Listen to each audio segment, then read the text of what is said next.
असल में वह चुपचाप जैक के पीछे छिपा हुआ था और अचानक जमीन पर आ गया। जैक ने कहा कि वह खाने की चीज लाया है, लेकिन नाइट फ्यूरी फिर भी बहुत विरोध कर रहा था। इसलिए जैक ने अपने हाथ की ढाल छोड़ दी और फिर जमीन पर पड़ी छोटी चाकू को भी लात मार दी। आखिरकार नाइट फ्यूरी को समझ में आ गया कि जैक की कोई बुरी मंशा नहीं है। वह धीरे धीरे पास आया और अपनी सतर्कता छोड़ दी। फिर उसने मुंह खोलकर मछली खाने की कोशिश की। रात का साया उसकी बात समझ गया और अगले ही पल मछली का सिर बाहर निकाल दिया। फिर चुपचाप जैक को देखने लगा, इशारा करते हुए कि वह जल्दी से खा ले। जैक ने कहा तो खा ही लेते हैं, लेकिन एक और लिया तो पाया कि ये अच्छा नहीं है। उसने कहा कि मैंने खा लिया है। रात का साया उसे जल्दी से निगलने के लिए कहता है। मजबूरी में उसे मछली निगलनी पड़ी। रात का साया आखिरकार मुस्कुराया, लेकिन उसकी मुस्कान इंसानों जैसी नहीं थी। जैक उठकर उसका सिर छूने की कोशिश करता है, लेकिन नाइट फ्यूरी तुरंत भाग जाता है। शायद वह अभी भी इंसानों पर विश्वास नहीं कर सकता। उसने एक जगह ढूंढी और वहाँ आग उगली, फिर उस पर लेटकर सो गया।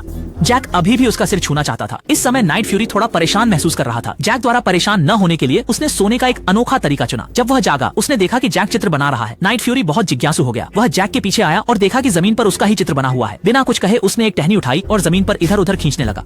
काफी देर तक देखने के बाद भी उसे समझ नहीं आया कि उसने क्या चित्रित किया है। जैक ऊंचाई पर जाकर साफ देखना चाहता था, लेकिन जैसे ही उसने चित्र पर कदम रखा, नाइट फ्यूरी बिल्कुल खुश नहीं हुआ। जैक ने पैर उठाया और उसका चेहरा फिर से बदल गया। फिर जैक ने घूमते हुए चित्र के ऊपर से पार किया। इस बार वह आखिरकार नाइट फ्यूरी के सामने पहुंचा। हाथ बढ़ाया, उसने मना नहीं किया, बल्कि अपनी नाक से जैक के हाथ को छुआ। नाइट फ्यूरी ने भी इंसान का पहला अच्छा दोस्त बना लिया।